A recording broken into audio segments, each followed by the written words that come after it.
You know that moment when everything you've built to keep control starts to slip through your fingers. When the situation turns against you, no matter how hard you try to stay calm, and you feel as if life itself is exposing something raw inside you. What if reality isn't punishing you at all, but revealing you?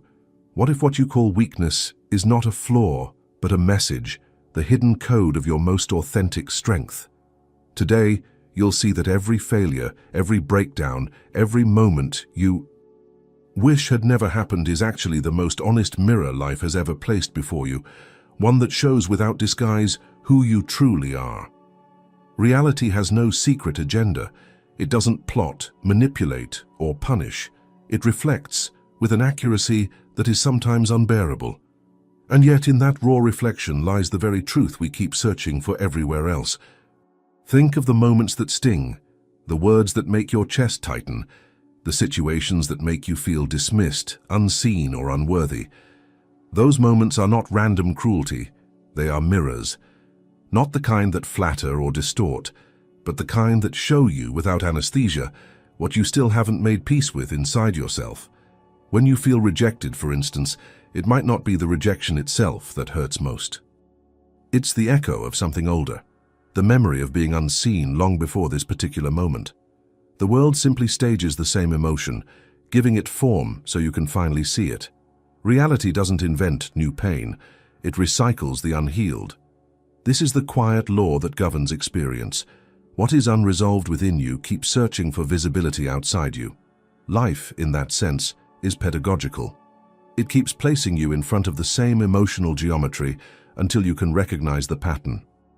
You might call it bad luck, toxic people, or drama. But beneath those labels, reality is asking one question. Can you see yourself yet?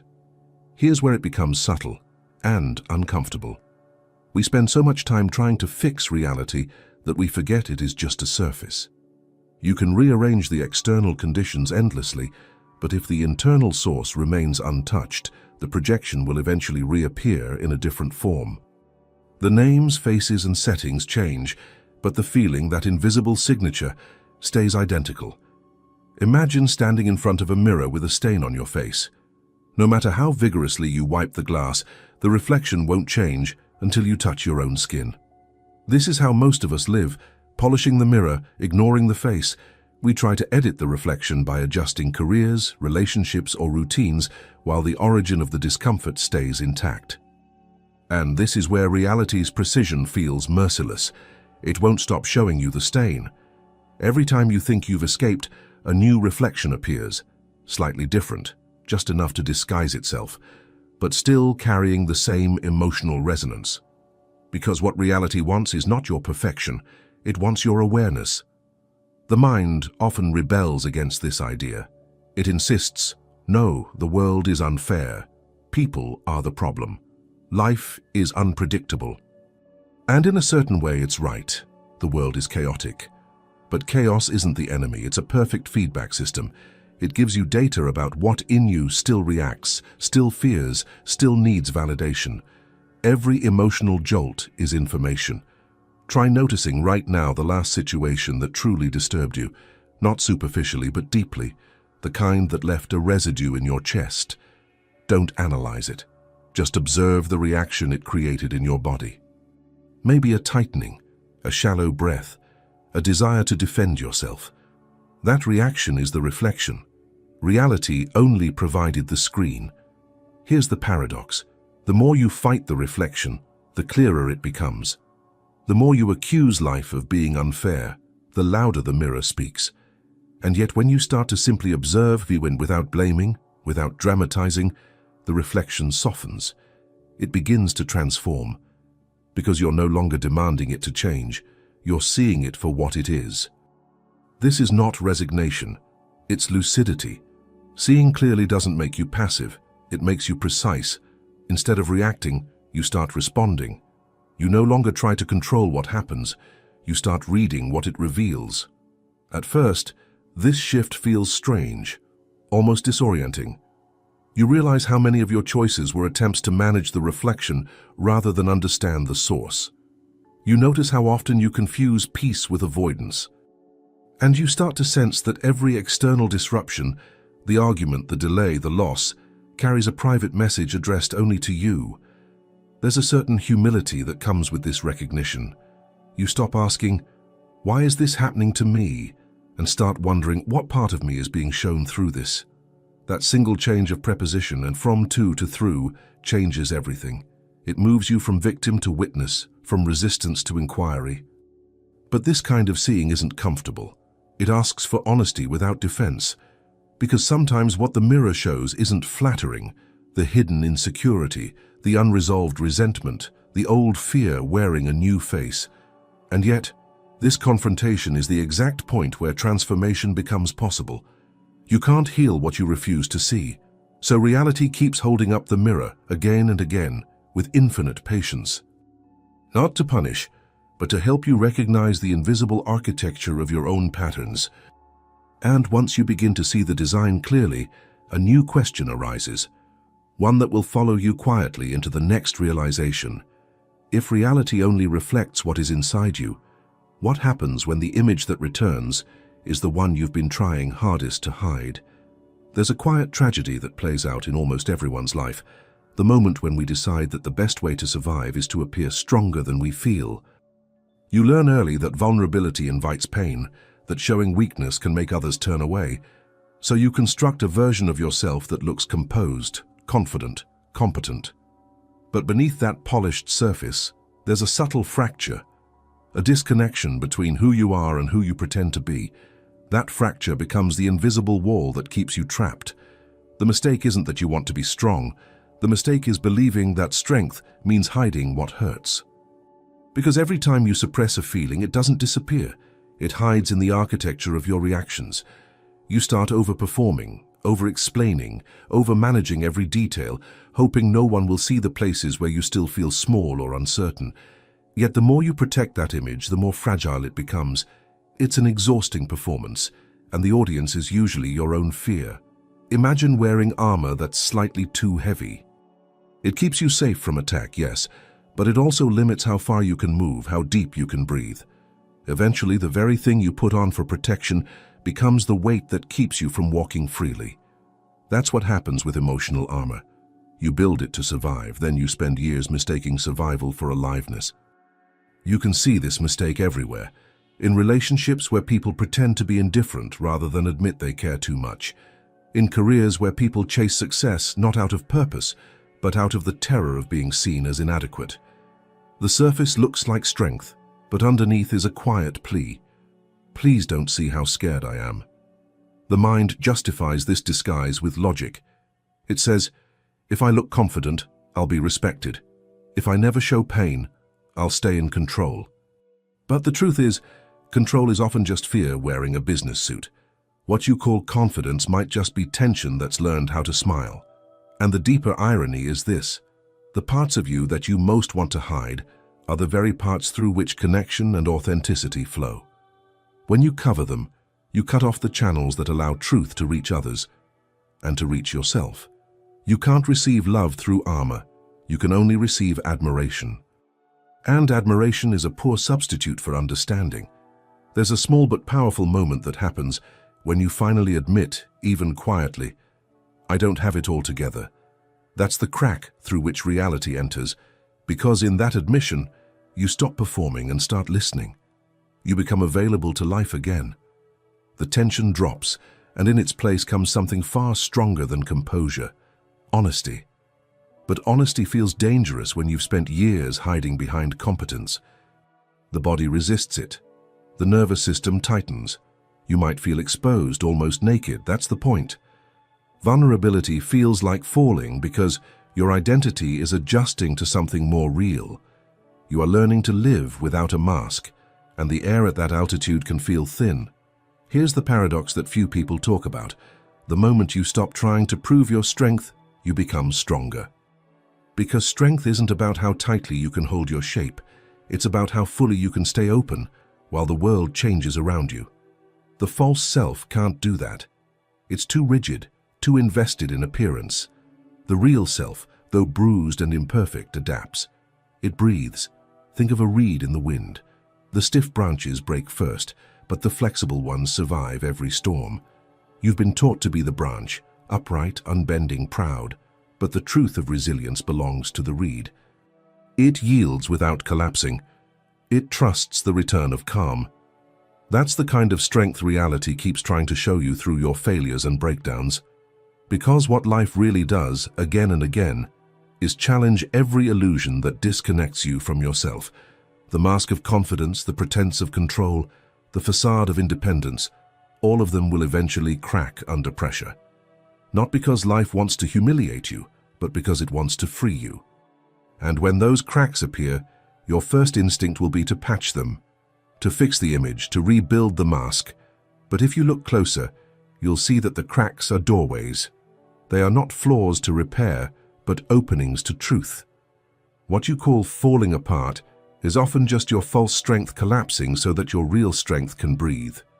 You might notice too that the moments when your guard slips, when you cry unexpectedly, when your voice trembles in front of someone, when you finally admit, "I don't know," those moments don't make people pull away. They make people lean in. Because truth has gravity, it draws others toward it. And that's how reality works. It responds not to your performance, but to your authenticity. Every layer of pretense you remove brings you closer to coherence. The state where what you think, what you feel, and what you show are aligned. In that alignment, energy stops leaking through tension. Life begins to flow again. And this flow, once you taste it, becomes impossible to fake. Yet few people reach this point willingly.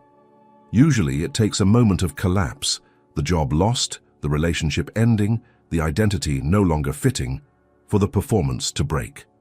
When that happens, don't rush to rebuild. Stand there unguarded for a moment. Let reality show you who you've been pretending to be. Because when the armor falls and you see the rawness you tried so hard to cover, something subtle begins to shift. And life, true to its nature, will start repeating the lesson until you see it clearly enough to move beyond it. It always starts subtly. You tell yourself it's just coincidence, another difficult boss, another cold partner, another moment where things fall apart just when they seem stable. But then you notice it again, in a different form, wearing a different face. The same emotion reappears, like a song that keeps playing in the background of every new chapter of your life. That's when it dawns on you. Life has a way of repeating the same pattern until you truly see it. Patterns are reality's way of communicating with you in code. They're not punishment, they're feedback loops. Every time you meet the same kind of disappointment, every time you find yourself in the same argument or emotional corner, it's not the world being cruel. It's the universe replaying a lesson you still haven't integrated. Reality insists when you resist. You can call it fate or karma, but what's really happening is simpler and more intimate. Your unexamined emotions attract familiar scripts. The mind likes what it already knows, even when what it knows causes pain. So you unconsciously seek what feels recognizable, not necessarily what feels right. The comfort of repetition is deceptive. It gives the illusion of safety, but it keeps you trapped inside the same emotional geometry. Think about a time when you said, "Why does this always happen to me?" It could have been a friendship that turned distant, a job that ended in frustration, a cycle of self-sabotage that showed up right when things were about to improve. That question, why again, is the doorway to awareness. Because what repeats wants to be witnessed. Imagine standing inside a hall of mirrors. You take one step forward, and the reflections multiply. Each mirror shows a slightly different angle of you, a different mood, a different version of the same pattern. That's what life does. It surrounds you with reflections until you finally stop blaming the mirrors and start observing the movement of the person standing in the middle. But observation isn't easy. The ego prefers explanation. It says, "I keep meeting the wrong people," or "life is unfair," or "they always let me down." These narratives create distance. They make the pattern about someone else. But the repetition persists because it's not external. It's internal choreography projected outward. Until the dancer becomes conscious of the dance, the steps won't change. Here's the quiet truth. What you don't resolve, you reenact. It doesn't matter how much you try to change your environment, move to another city, find a new job, start a new relationship. The same emotional equation follows you. You can switch the variables, but the formula stays the same. The names change, the storylines vary, but the emotional outcome remains eerily familiar. And there's a biological echo to this repetition. Neuroscience calls it neuroplastic habit loops. The brain's tendency to reinforce familiar neural pathways. Every time you react the same way, you strengthen that circuit. The body too memorizes your emotional posture. The tightness in your stomach when you anticipate rejection, the shallow breathing when you fear failure, the tightening jaw when you feel unheard. Over time, this becomes your emotional signature, the template through which you interpret reality. So when life presents you with the same scenario again, it's not random chance. It's the body and mind cooperating to offer another opportunity to respond differently. But most of us don't. We replay our reactions like actors reading old lines, unaware that the script has expired. We cling to familiarity, even when it hurts, because it confirms our identity. If I keep being betrayed, I get to remain the betrayed one, and that identity, though painful, feels solid. Breaking the cycle begins with recognizing the loop without condemning it. You don't fight the pattern, you observe it with surgical honesty. Ask yourself, what emotion keeps repeating no matter who or what is involved? Is it rejection, control, fear of abandonment, guilt? Once you name the emotion beneath the storyline, you start loosening the pattern's grip. Reality, in its strange wisdom, will keep orchestrating scenes that trigger that same emotion until you can face it without collapsing. When you stop reacting and start witnessing, the energy of the pattern begins to lose momentum. Because what sustains the loop isn't the event, it's your unconscious participation in it. There's a precise moment when the repetition becomes unbearable, when the same story feels too heavy to relive again. That's when the lesson is ripe. Not because you're being punished, but because life senses that you're ready to see what you couldn't see before. Patterns don't dissolve through effort, they dissolve through awareness. You might notice that as soon as you stop blaming the external circumstances and start observing your internal responses, the world begins to rearrange itself subtly. Conversations feel different, choices become clearer. You begin to act rather than react. That shift, small at first, changes the frequency of your reality. It's as if life says, finally you're awake. We can move forward now. But awareness alone isn't comfortable. It destabilizes the familiar rhythm. When you stop playing your part in the old script, you disrupt the story others expect you to play. They might resist, misunderstand, or even pull away. And that's part of the process, the shedding of old emotional contracts that kept the repetition alive. Soon you realize that the pattern was never about punishment. It was about visibility. Life repeats what you refuse to see. And when you finally see it, truly see it, something begins to crack open inside you. The false strength that kept the loop alive starts to crumble. The walls you built to feel safe begin to fall.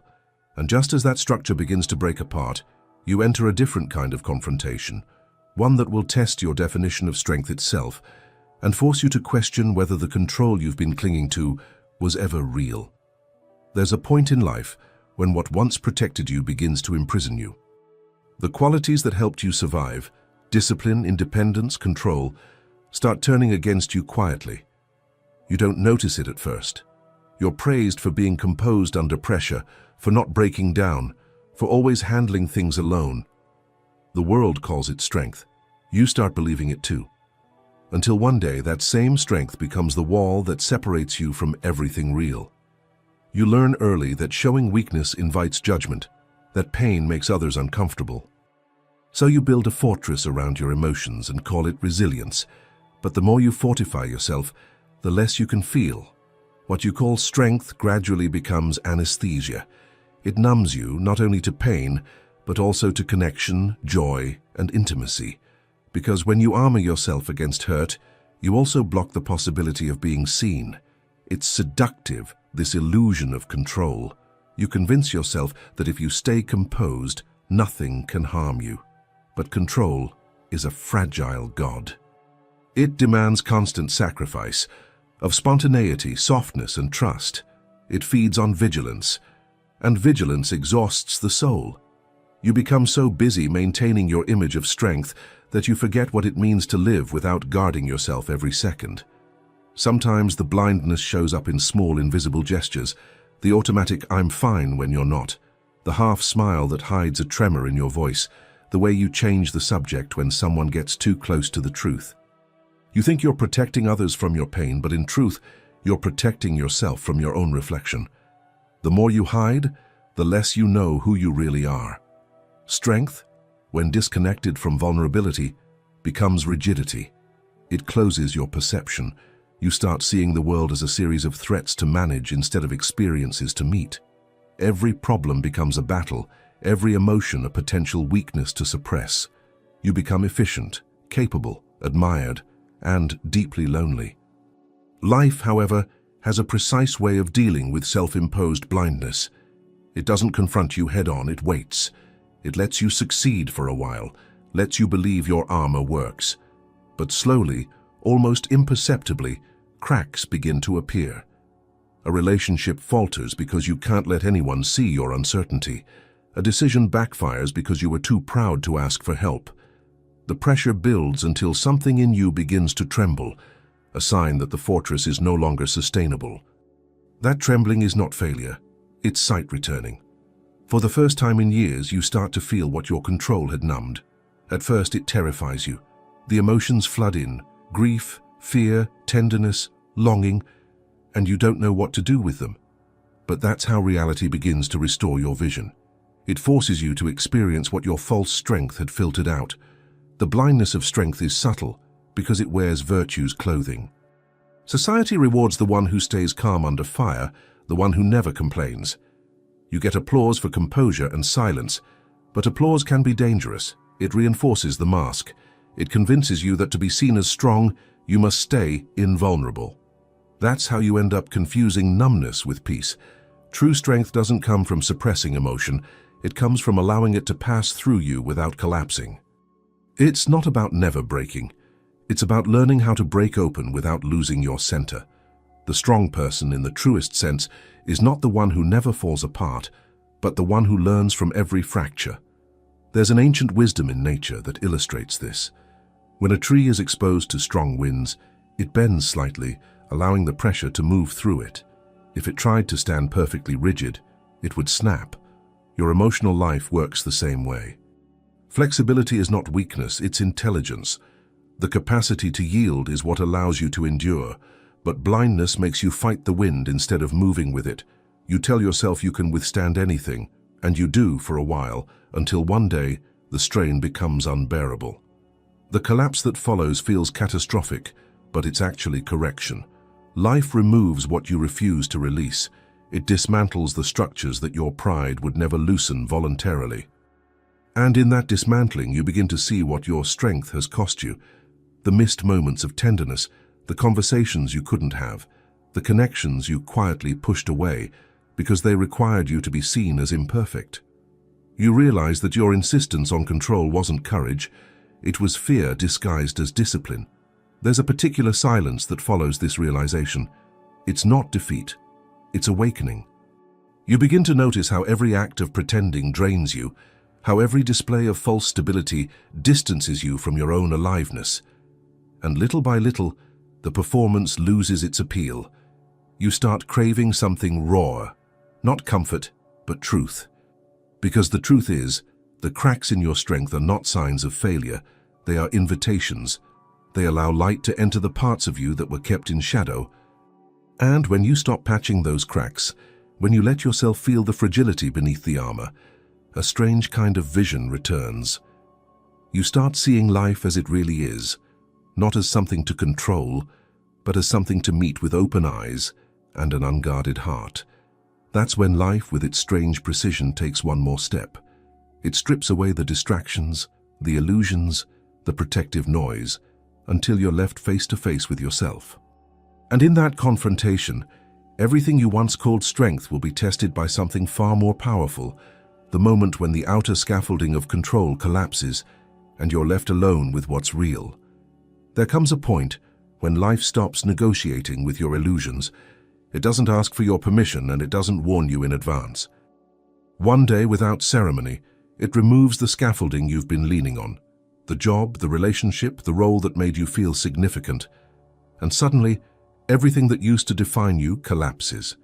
You find yourself staring into a kind of internal silence that feels almost electric. That is the moment of inner shock. It's not just loss, it's revelation. Something inside you recognizes that the story you've been living no longer fits, and yet you don't have a new one to replace it.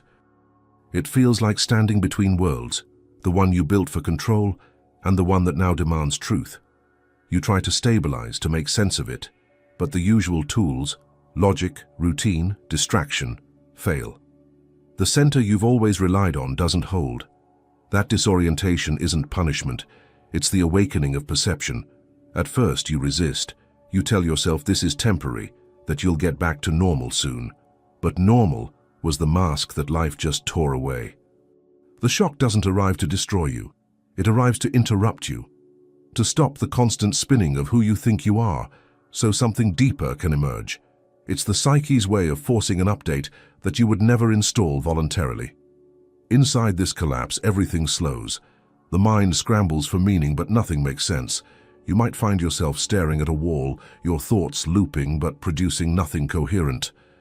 You might feel a strange hollowness in your body, as if a frequency has gone silent. That silence is the most honest sound you've heard in years. It's the noise of your identity losing power. There's fear, yes, a raw cellular fear, because the structures that kept you safe are gone, and the space left behind feels infinite. You can't anchor yourself in achievement, approval, or plans. The future feels blank, the past irrelevant. You're suspended in the pure present, which feels unbearable at first, but that's where the transformation hides, in the inability to escape what is. This kind of shock is often mistaken for failure, depression, or burnout. But beneath those labels is an initiation. It's not that life is against you, it's that life is stripping away what no longer carries truth. Every false attachment burns off in the fire of that silence. You lose your titles, your explanations, your certainty, until the only thing left is awareness itself. It's in this naked space that you start to see your patterns for what they really are. Without the usual noise, the repetition of your life becomes visible. You see how often you said yes when you meant no, how many times you built peace on top of avoidance, how much of your strength was actually fear of loss. It's an unfiltered inventory, and it hurts. But the pain is clean, not the chronic ache of denial, but the acute pain of truth.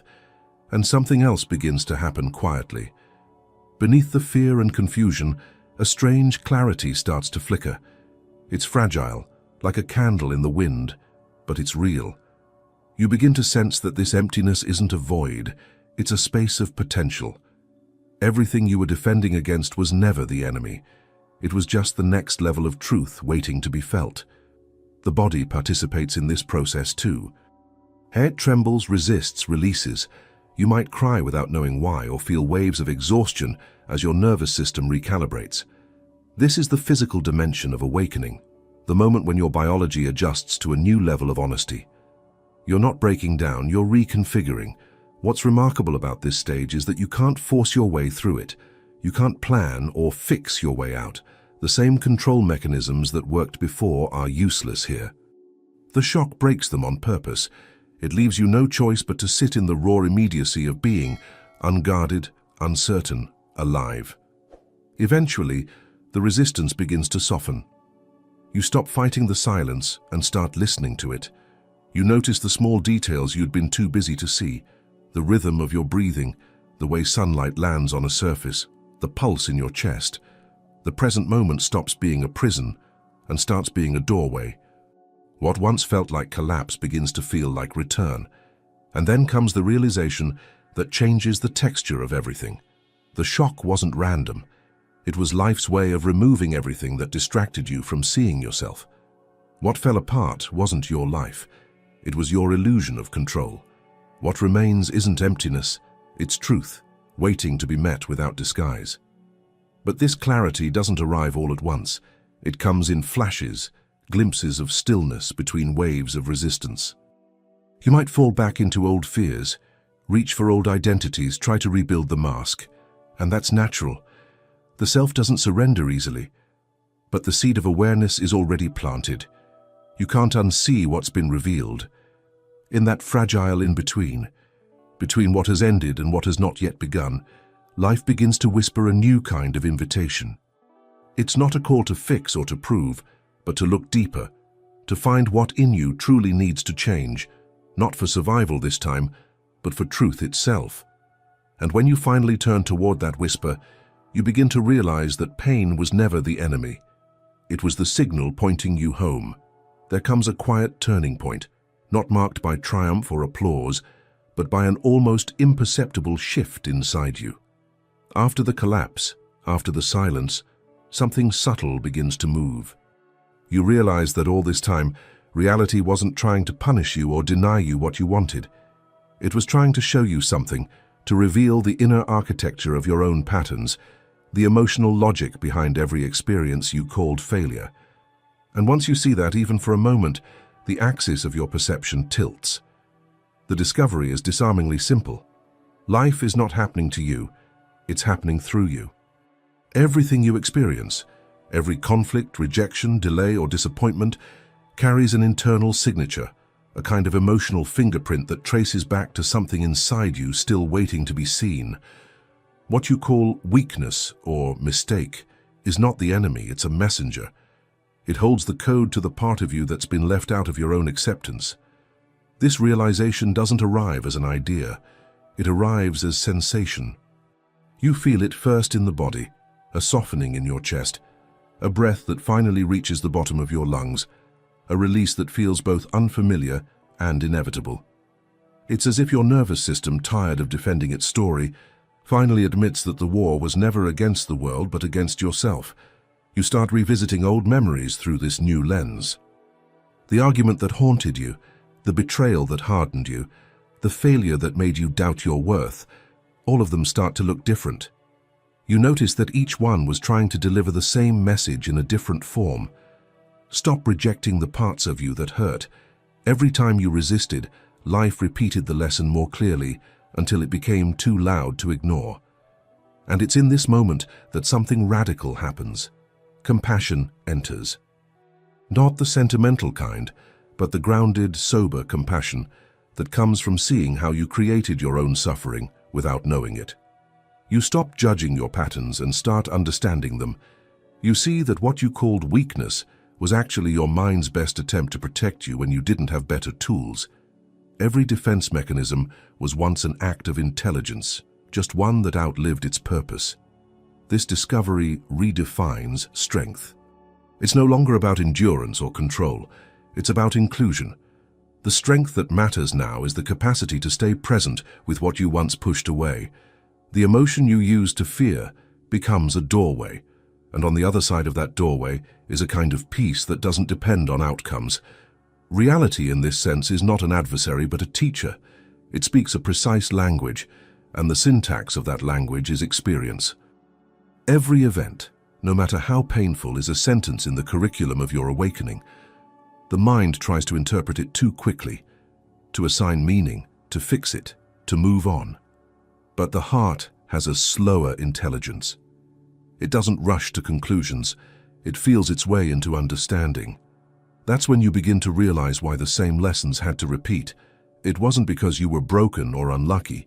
It was because you hadn't yet seen clearly enough to integrate what they were showing you. The universe is efficient. It doesn't waste symbols. When the lesson is learned, the repetition ends naturally. There's no need for punishment, only recognition. The beauty of this moment lies in its simplicity. You don't have to fix yourself anymore. You don't have to pretend to be strong or chase endless improvement. Awareness itself becomes the transformation. The very act of seeing clearly begins to reorganize everything, your choices, your relationships, even the energy in your body. You stop being driven by the old reflex to escape discomfort and start moving with a quiet curiosity instead. You notice that emotions lose their sharpness when you don't resist them. Fear becomes sensation, anger becomes clarity, sadness becomes depth. What used to feel unbearable becomes bearable simply because you stop calling it wrong. You begin to see that reality has always been coherent. It was your perception that was fragmented. And in that coherence, a strange gratitude arises. Gratitude not for the pain itself, but for its honesty. You start to understand that every shock, every collapse, every heartbreak was a form of guidance, life's way of pointing you back to alignment with yourself. You don't have to chase meaning anymore. Meaning reveals itself in the precision of experience. This discovery changes everything because it ends the war between you and reality. You no longer need life to fit your expectations in order to feel safe. You start trusting that whatever appears, even chaos, is intelligence in motion. The same intelligence that makes stars burn and rivers flow is operating within your own psyche, shaping you through experience toward greater coherence. And yet, even in this new clarity, another question begins to stir. Not intellectual, but existential. If what you once called weakness is actually a messenger, what happens when you stop fighting it altogether? If every wound holds a doorway, what would it mean to walk through it instead of standing guard outside it? That question doesn't demand an answer right away. It lingers, vibrating softly beneath your awareness, preparing you for the next threshold, the one where the very thing you feared most begins to reveal itself not as a burden, but as a map leading you toward the hidden center of your own strength. At first, it feels counterintuitive, even dangerous, to stop resisting what you've spent your whole life trying to overcome. Weakness has always carried a shadow in your mind: failure, loss of control, humiliation. Everything in your conditioning tells you to push it away, to tighten your grip, to appear composed. But there comes a moment when that strategy no longer works. Resistance stops protecting you and starts suffocating you. And when you finally stop running, something unexpected happens. The weakness you feared most begins to transform into a doorway. You start to notice that what you've been calling weakness isn't actually the enemy. It's a signal, an opening. It's the place where your constructed strength dissolves and your real power begins to emerge. The illusion of control collapses, and in that collapse, a strange kind of intelligence takes over. Not the sharp, calculating intelligence of the mind, but a deeper, quieter knowing that moves through the body like light, finding its way through cracks in stone. It's in those cracks that your humanity hides. All the places you tried to seal off, all the emotions you buried, they start to speak now, not to accuse you, but to be released. Pain, shame, fear, inadequacy. These are not signs of your failure to evolve. They are invitations into intimacy with yourself. They are portals back to wholeness. Imagine for a moment standing in front of what you've been most afraid to feel. It could be loneliness, guilt, vulnerability, or grief. You've built walls to keep it out, but now you realize those walls have kept you in. So you take a step closer, not with aggression, but with curiosity. The closer you get, the less monstrous it appears. You begin to see that weakness was never demanding your defeat. It was asking for your attention, and the moment you allow yourself to feel it without resistance, the energy shifts. The pain that once seemed unbearable turns into movement, a current, a pulse. It starts to flow, and in that flow you sense life returning. Because the truth is, emotion is just energy that's been frozen by judgment. The second you stop labeling it as wrong, it melts. And in its melting, something precious is released. Your capacity to feel, to connect, to be real again. This is the hidden function of weakness. It dismantles the illusion of separation. It makes you transparent to life. The moment you drop the mask of composure and say, "This hurts," the wall between you and existence softens. You're no longer managing life. You're in conversation with it. Reality stops being an opponent and becomes a collaborator. The irony is that the strength you were chasing all along is waiting for you inside that surrender. Because strength isn't the absence of fragility. It's the ability to stay open inside it. It's not about having everything under control, but about trusting the movement even when you don't understand it. True strength breathes, it bends, it feels, it remains alive under pressure. And this aliveness has a texture, an immediacy that you may have forgotten. When you allow weakness to open you, the world itself becomes vivid again. You start noticing details that used to blur in your haste to stay safe. The sound of rain, the warmth in someone's voice, the tenderness of your own pulse. Presence returns, and with it, coherence. You realize that weakness was never your flaw. It was your path back to connection. But here's the subtle danger. The mind will try to turn even this discovery into another achievement. It will say, "I've accepted my weakness. I've mastered vulnerability." And in that instant, the ego reclaims control, rebuilding the very barrier you just dissolved. That's why this portal can't be crossed through understanding alone. It requires surrender, not as a concept, but as an experience. You don't step through the doorway by thinking, you fall through it. The fall is not comfortable. It dismantles certainty. It exposes you to a dimension of yourself that doesn't speak the language of goals or victories. This space doesn't reward effort, it responds to honesty. The more honest you are about your fear, the more it begins to loosen its hold. What was once unbearable becomes bearable simply because you stop fighting it. And that's when something extraordinary happens. The weakness that once defined your limits begins to outline your depth.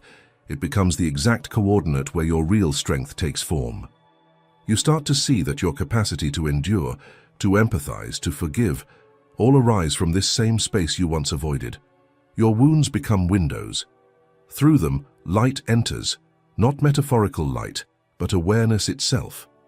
In this new orientation, you stop measuring strength by how much you can withstand, and start measuring it by how fully you can remain present with what is. You no longer confuse control with safety, or numbness with peace. You begin to understand that every emotion, every fracture, every trembling moment of uncertainty was never meant to diminish you. It was meant to reveal the ground of being that cannot be broken. And as you rest there, even briefly, in that fragile stillness where resistance dissolves, a new clarity begins to rise, not from the mind, but from the quiet center of your awareness. You realize that nothing external was ever sabotaging you.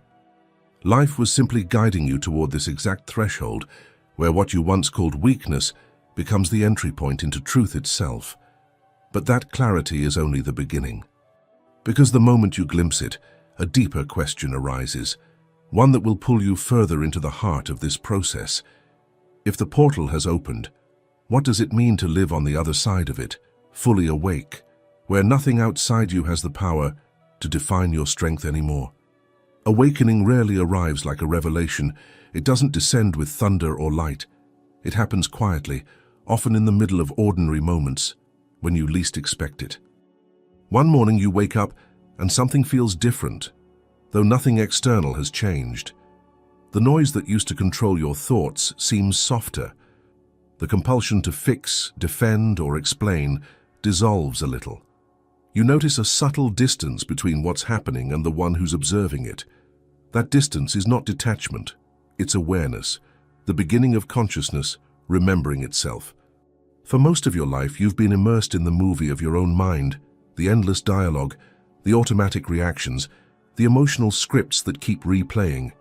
You believed you were the character, the achiever, the caretaker, the survivor, the one who always needs to prove or protect.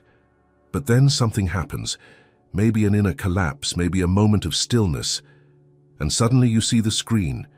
You realize that everything you've called me has been movement, thought, habit. The awareness behind it all has no name, no shape, no history, and yet it's the only thing that's never left you. At first, this realization feels disorienting. You might ask, if I am not my thoughts, then who am I? That question doesn't have a conceptual answer. It's not something to be solved, but lived. Consciousness doesn't explain, it witnesses. And in that witnessing, an entirely different kind of intelligence emerges, one that doesn't divide life into success and failure, good and bad, strong and weak. It simply sees. This seeing is not cold or detached. It's profoundly intimate. It allows you to feel everything, pain, joy, confusion, tenderness, but without drowning in it. You start to notice that emotions rise and fall like waves, and that what you are is not the wave, but the ocean. Awareness holds every movement without needing to control it. This realization doesn't make life easier, but it makes it real. You stop living from reaction and begin living from response. You begin to recognize patterns in real time. You catch yourself about to repeat the old story, to defend, to blame, to withdraw, and something inside pauses.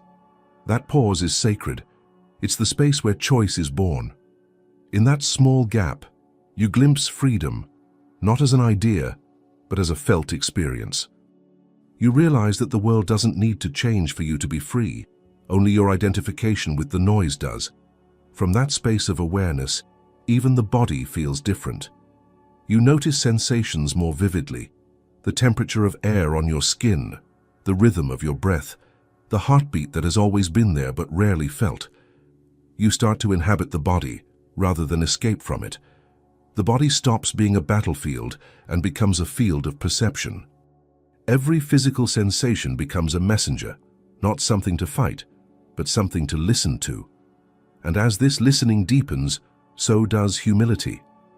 You see how much of your suffering was built from misunderstanding, from believing that life was happening to you rather than through you. You realize how many of your choices were driven by fear disguised as logic. Awareness doesn't condemn these patterns, it illuminates them. And the moment they're illuminated, their power begins to fade. You don't have to destroy your ego, you just have to stop feeding it your attention. What surprises you is how practical this awakening becomes. Ordinary situations start to look different. The argument that once triggered you now feels like an opportunity to see your own projections. The setback that once felt like injustice now looks like precision, reality showing you the edges of your own unconsciousness. The very situations you used to resist become the laboratory where awareness practices itself. This is when you begin to understand what the mystics meant by seeing through the illusion. The illusion was never the world itself. It was your interpretation of it. You start to sense how perception filters everything, how reality bends itself to the shape of your expectations. When awareness wakes up, those filters begin to dissolve. You don't stop feeling. You start feeling truly. And yet this awakening is not comfortable. It exposes everything. Every unresolved emotion, every false belief, every hidden attachment. It feels at times like a floodlight turned inward. But that illumination is not judgment, it's clarity. Awareness doesn't punish, it reveals. And what it reveals, it transforms simply by being seen. Gradually, you begin to sense an underlying order in the chaos. Not a fixed destiny, but a coherence, a quiet intelligence weaving through every circumstance. You see how every experience, even the painful ones, has been guiding you toward this capacity to see without distortion. The awakening is not about transcending life, but about inhabiting it fully. You begin to feel a reverence for everything that happens, because everything becomes a conversation between consciousness and itself.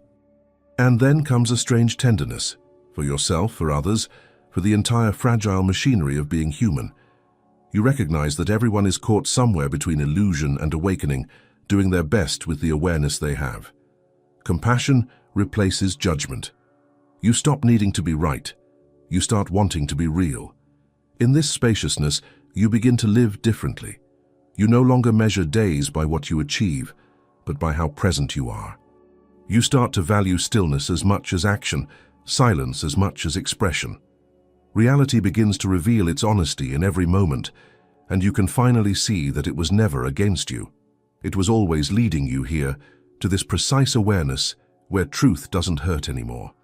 And as this new clarity settles in, another layer of recognition begins to surface, one that will dissolve the last remnants of resistance, the realization that reality itself has never been mistaken about you. It has only been showing you with perfect consistency what you were not yet ready to see. It happens almost imperceptibly, not as an explosion of insight, but as a quiet settling inside you. The storm of questions begins to fade. The need to control, justify, or even understand softens. Something in you exhales for the first time in what feels like years. You realize that nothing has truly been against you. Reality has not been cruel or random. It has been exact. It has been relentlessly honest. The revelation doesn't come from thought. It comes from seeing with a clarity that doesn't argue, doesn't defend, doesn't dramatize. You look back at every heartbreak, every loss, every so-called failure, and you sense a precision that was invisible before.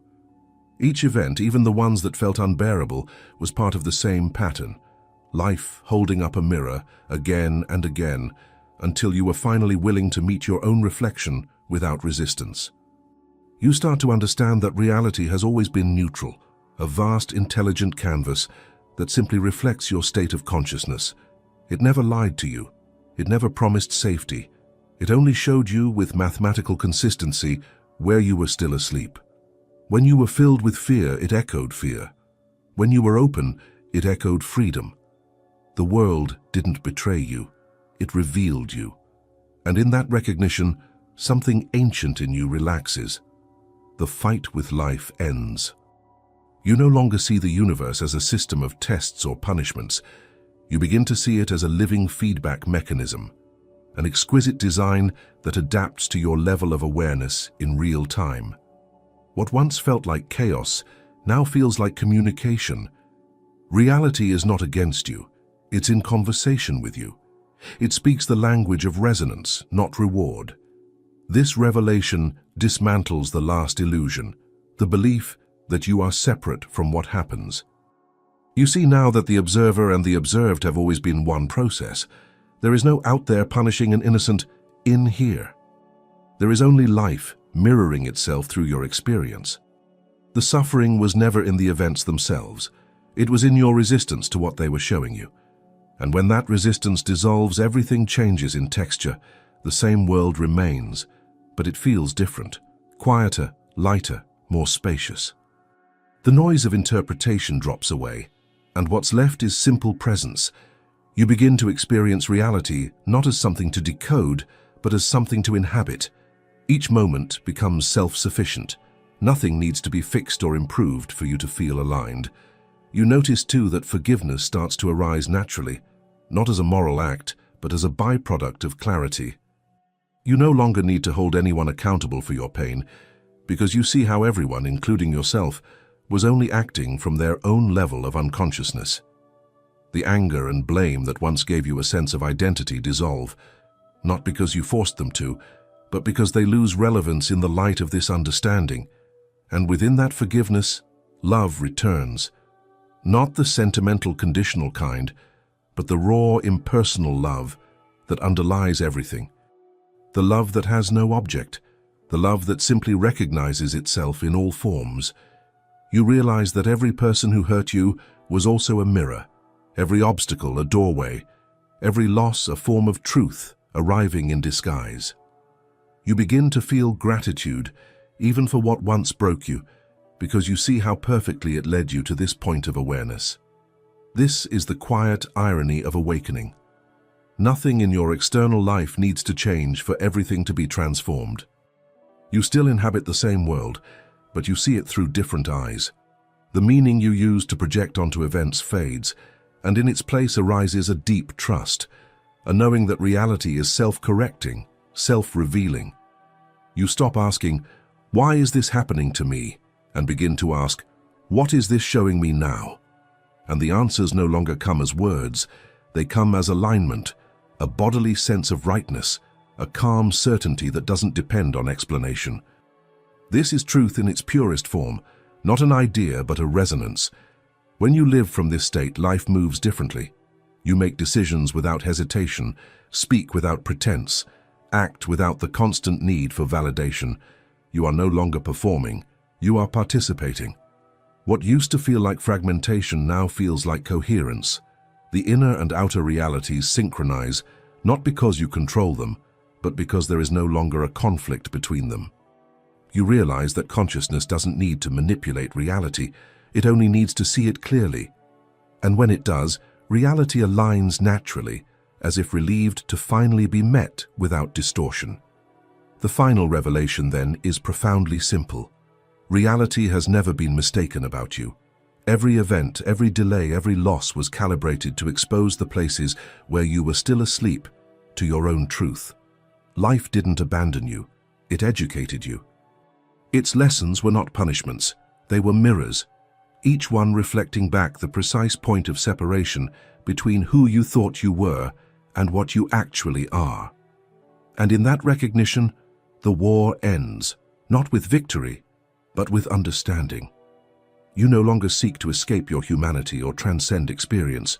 You inhabit it fully.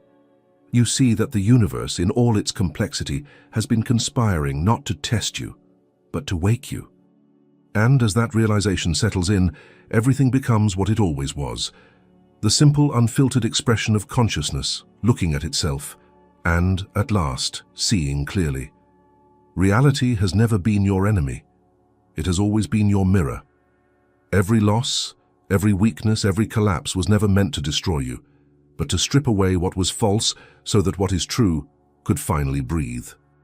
When you stop running from the reflection and start listening to it, life stops feeling like resistance and starts feeling like revelation.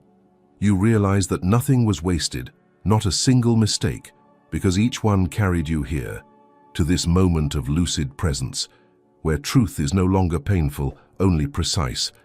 If you're still here, it means you've walked through every layer of illusion to meet the quiet strength underneath.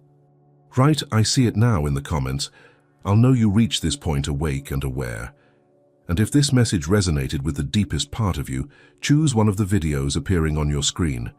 Keep watching, keep questioning, keep remembering the power that comes when you stop resisting and start truly seeing.